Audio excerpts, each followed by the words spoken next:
Salut à tous, on se retrouve pour une nouvelle vidéo et donc aujourd'hui ce sera pour le haul du mois de juin. Donc j'ai pris beaucoup de retard ce mois-ci. J'ai pas mal de choses à vous présenter, notamment parce que c'était le mois donc de mon anniversaire, donc j'ai eu quelques cadeaux. Du coup je vais vous présenter dans un premier temps les livres poches et puis ensuite je vous présenterai les grands formats.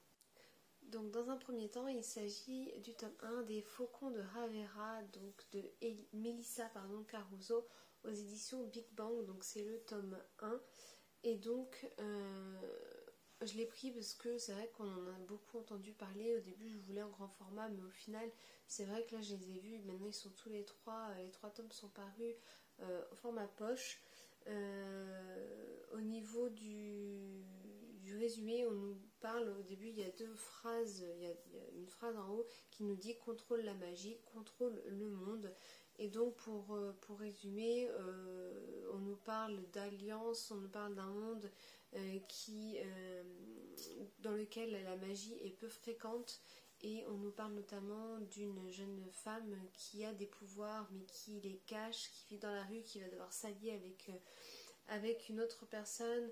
On nous dit mais le sort va réunir l'héritière et la sorcière en une alliance improbable. Alors que la menace de la guerre se profile, il pourrait suffire d'une étincelle pour transformer leur cité en un brasier incandescent. Donc voilà, j'aime beaucoup ce type d'histoire dans lequel on a une héroïne principale qui a des pouvoirs mais qui les cache, mais qui finalement va devoir les révéler et qui va devoir souvent qui est la seule solution pour sauver le monde. Moi c'est le genre de choses qui me plaît, le genre d'histoire qui me plaît. Donc voilà pour celui-ci. Donc le second c'est Jackie et Lee de Stéphane Dehors, de Hort, je sais pas si on prononce le T, donc de Stéphane Dehors aux éditions J'ai lu. Et là en fait on va nous raconter l'histoire des deux sœurs Bouvier, donc Jackie et Lee Bouvier, et on va notamment parler de cette comment on pourrait dire, de cette compétition un peu entre les deux, une qui rêve de tout avoir, une qui a tout, une qui épouse un futur président, l'autre qui se retrouve avec un prince mais sans fortune. Et au final, il y a une phrase moi qui m'a marquée, c'est Jackie Kennedy et Lee Radziwill s'affrontent à coups de secrets inavouables et de serments bafoués. Donc voilà, j'avais envie d'en apprendre un petit peu plus sur Jackie Kennedy, et au final je me suis dit que ça pouvait être sympa de découvrir ça, mais tout simplement en fait du point de vue, avec un point de vue des deux sœurs, et voir un petit peu ces secrets, ces histoires un peu de famille.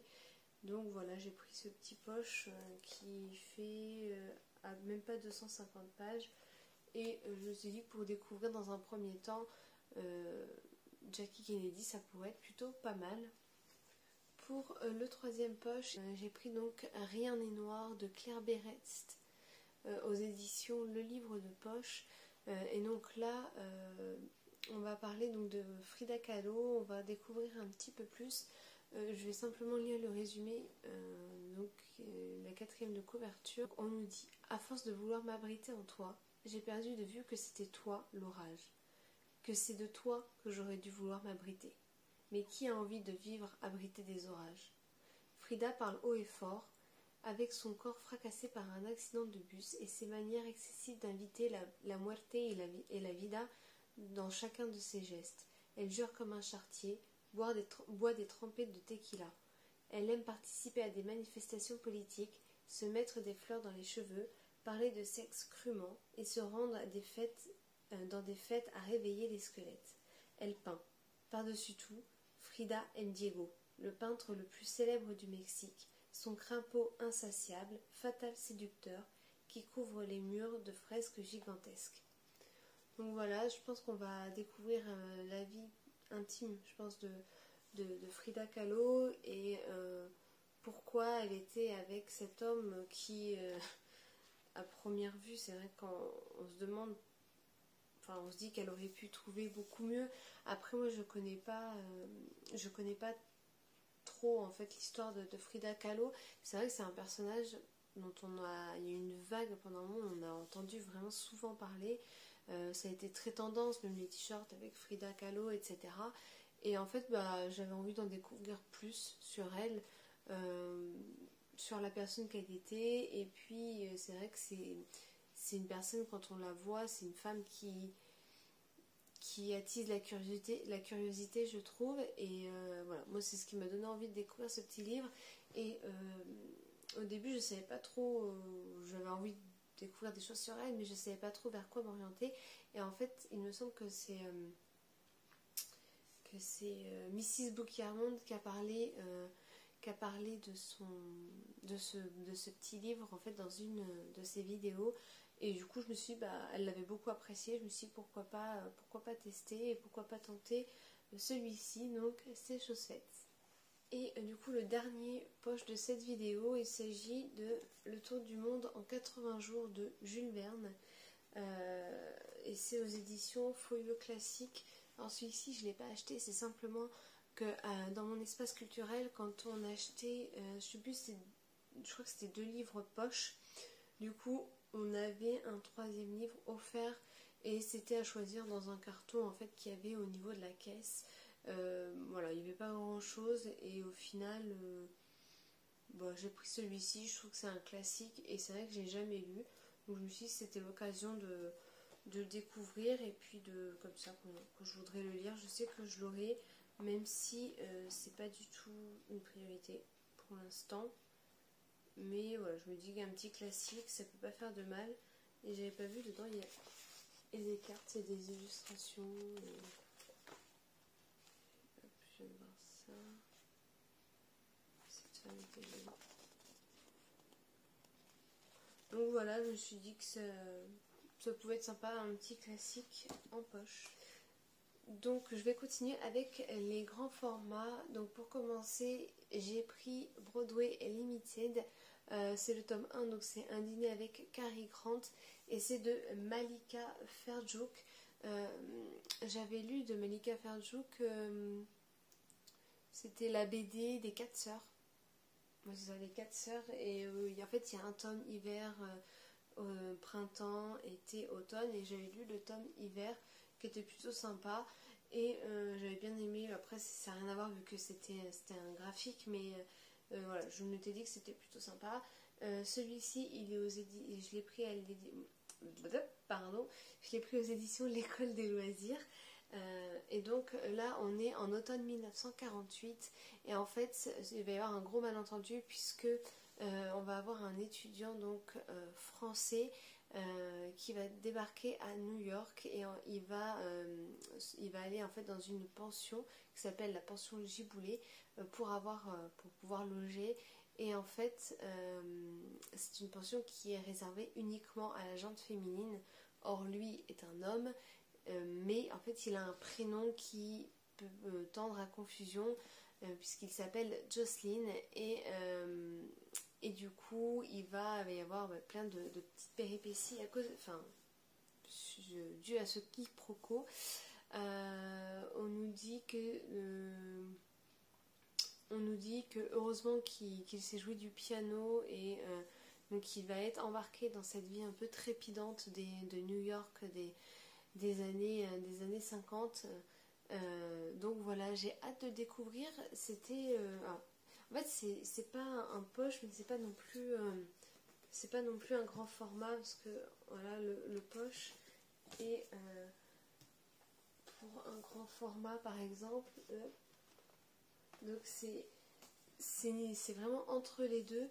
Et du coup au niveau du tarif, du prix, c'est à 10,80 € et je trouvais que c'était plutôt sympa. Enfin je sais pas, j'aime bien ce format, pas trop grand, pas trop petit, et du coup le prix est moins cher qu'un format, un vrai grand format.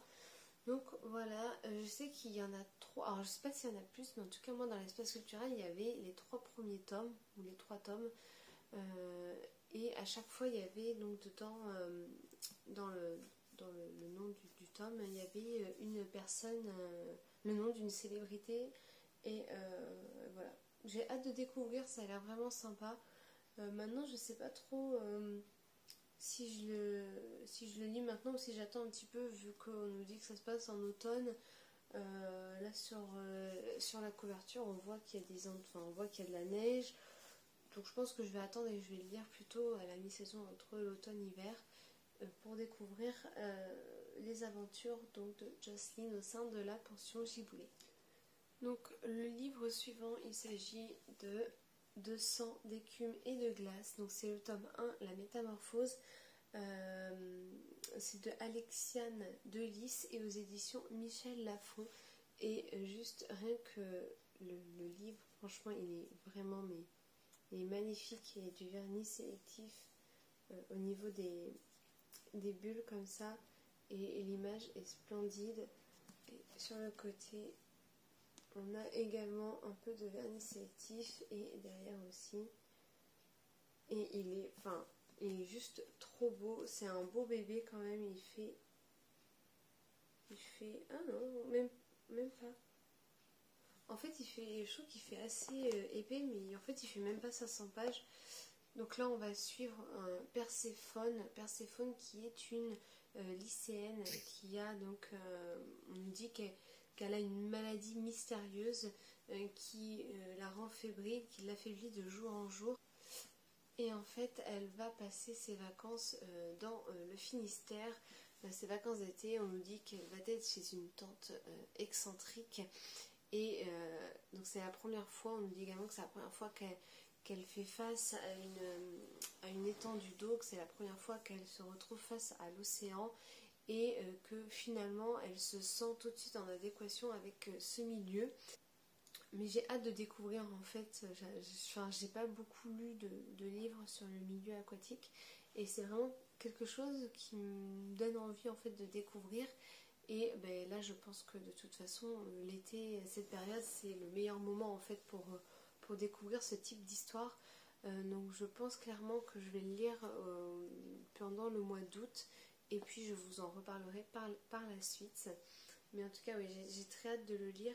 Et donc c'est une trilogie, c'est écrit juste derrière, c'est une trilogie. Et donc Alexiane Delis est également l'autrice de la saga Le Secret de Lomé.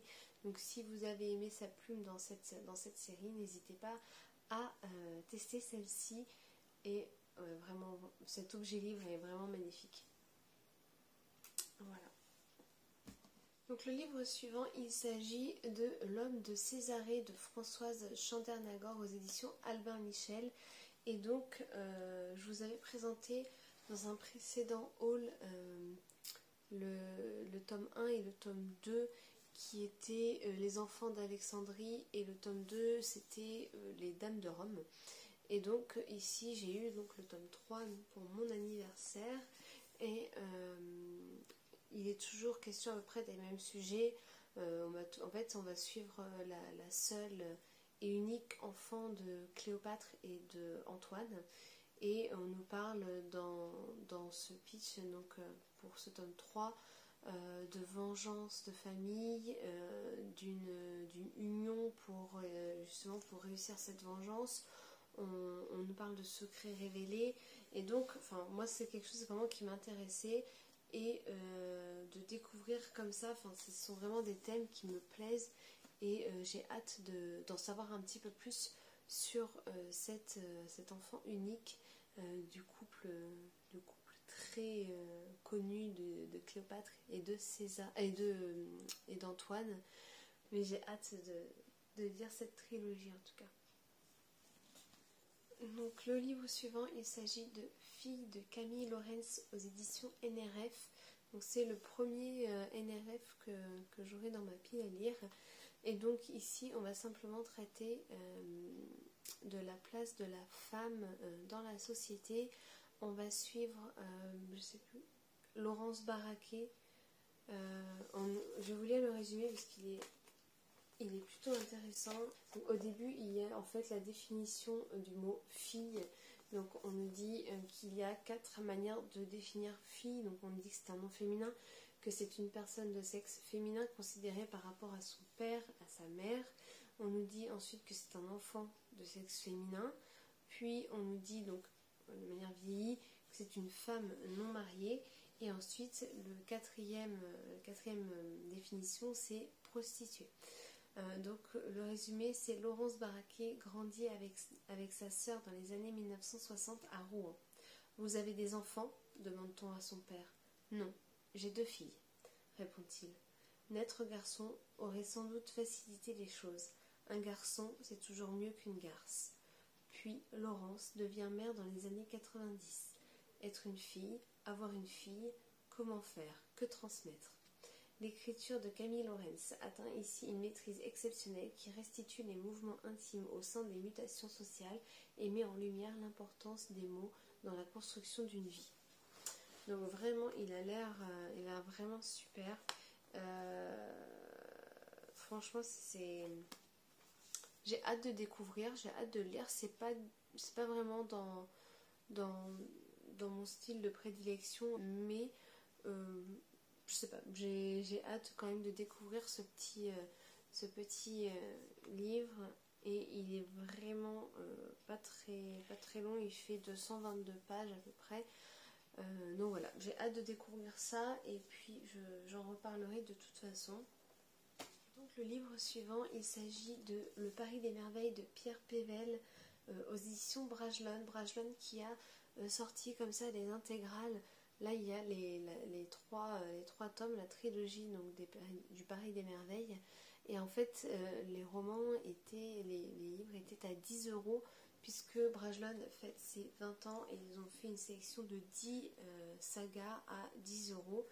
Donc c'était vraiment très intéressant. En plus la couverture est vraiment très jolie et quand on prend le livre il est tout fluffy. Donc c'est super agréable. Donc, dans ce roman on se retrouve dans le Paris début du XXe siècle. Donc on se retrouve à la belle époque dans un Paris qu'on connaît, mais au final qu'on ne connaît pas tant que ça, puisqu'il est peuplé de créatures magiques. On nous parle de farfadets dans le bois de Vincennes, on nous parle de sirènes dans la Seine. Donc voilà, j'ai hâte de découvrir tout ça. On nous parle d'une série de meurtres, de sorciers très puissants, d'une association, d'une fée renaissante que le mage ne connaît que trop bien. Voilà, on nous invite en fait à découvrir tout un monde peuplé de petites créatures et voilà, j'ai très hâte de me plonger dans ce roman et puis de découvrir tout ça. Il y a des illustrations, il y a des en-têtes de chapitres à chaque fois. Ils sont très jolis. Donc voilà, je sais pas s'il y a une carte. Non, il n'y a pas de carte. Non, il n'y a pas de carte. Mais voilà, j'ai hâte de découvrir ça et puis de vous dire ce que j'en aurais pensé. Donc l'avant-dernier livre, il s'agit d'un cozy murder. Donc c'est un genre que j'ai découvert il n'y a pas très longtemps, qui apparaît de plus en plus, on en entend de plus en plus parler. Donc c'est Cozy Mystery ou Cozy Murder. Et en fait, alors moi ce qu'il faut savoir c'est que je suis un peu chochotte. C'est-à-dire que tout ce qui est livre un peu style les thrillers, ce genre de choses, policiers, dès que ça touche un peu trop à des meurtres, qu'il y a trop de descriptions et tout, moi je sais que je supporte pas. Et malgré tout, j'aime bien quand il y a une enquête à suivre. Et c'est vraiment quelque chose qui est très page turner au final, et c'est quelque chose qui me plaît. Et du coup, je voulais essayer le Cozy Murder. Je me dis que ça pourrait être un bon compromis entre les deux. Et pour ce faire, j'ai pris celui-ci qui est Les Dames de Marlowe Enquête, le tome 1, donc c'est Mort contre triple de Robert Thorogood. Et c'est aux éditions de La Martinière. Et là, en fait, on nous parle d'une petite dame de Judith Potts qui a 70 ans et on nous dit que cette dame, elle boit un peu trop, qu'elle se baigne toute nue dans la Tamise, que voilà, elle est très excentrique et que voilà, elle mène sa vie comme elle l'entend et comme elle en a envie. Et un jour elle va entendre un coup de feu, il me semble chez un voisin près de chez elle, et elle en est sûre c'est un meurtre, et elle va vouloir aider la police, enfin, voilà, elle va mener un petit peu son enquête, mais avec donc il me semble que c'est avec ses copines, la vieille anglaise passionnée de mots croisés va se lancer dans l'enquête avec à ses côtés Bex, la femme du huissière, et Suzy, la promeneuse de chiens commères attitrée, de Marlowe. Vous reprendrez bien un nuage de crime avec votre thé. Donc voilà, enfin oui, il me tente trop. Pareil, on en a beaucoup entendu parler. J'ai hésité entre lui et je crois que c'était Bal tragique à Windsor, un truc comme ça. Les deux me tentaient vraiment beaucoup, et au final je me suis penchée sur celui-ci, et en plus à la fin il y a des grilles de mots croisés, j'avais pas vu en fait, je viens de le lire ici.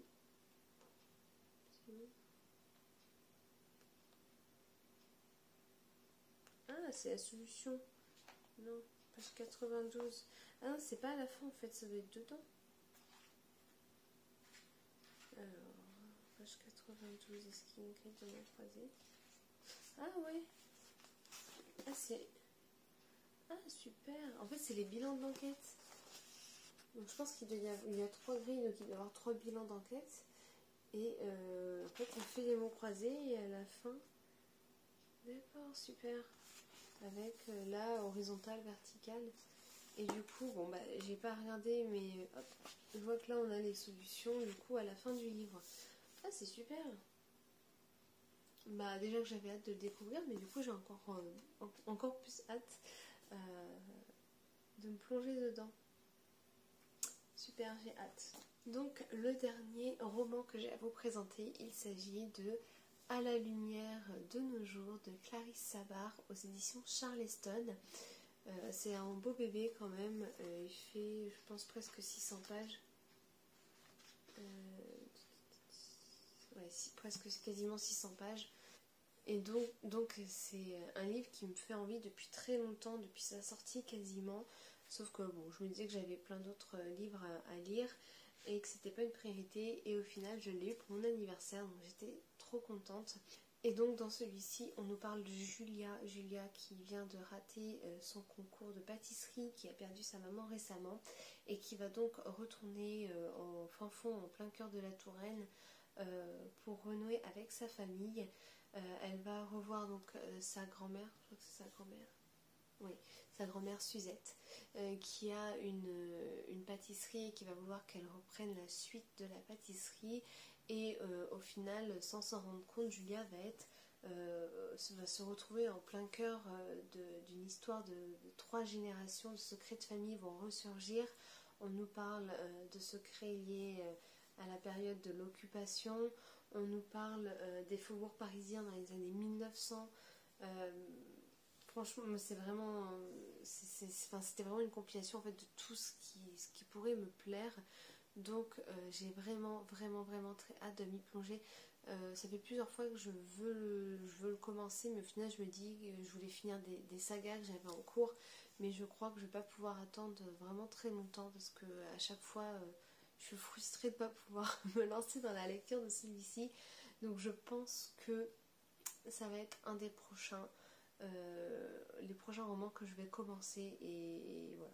Je pense que je vais pas pouvoir attendre plus longtemps. En plus, au vu de la couverture, c'est pas le genre de roman que je vais avoir envie de lire en plein hiver.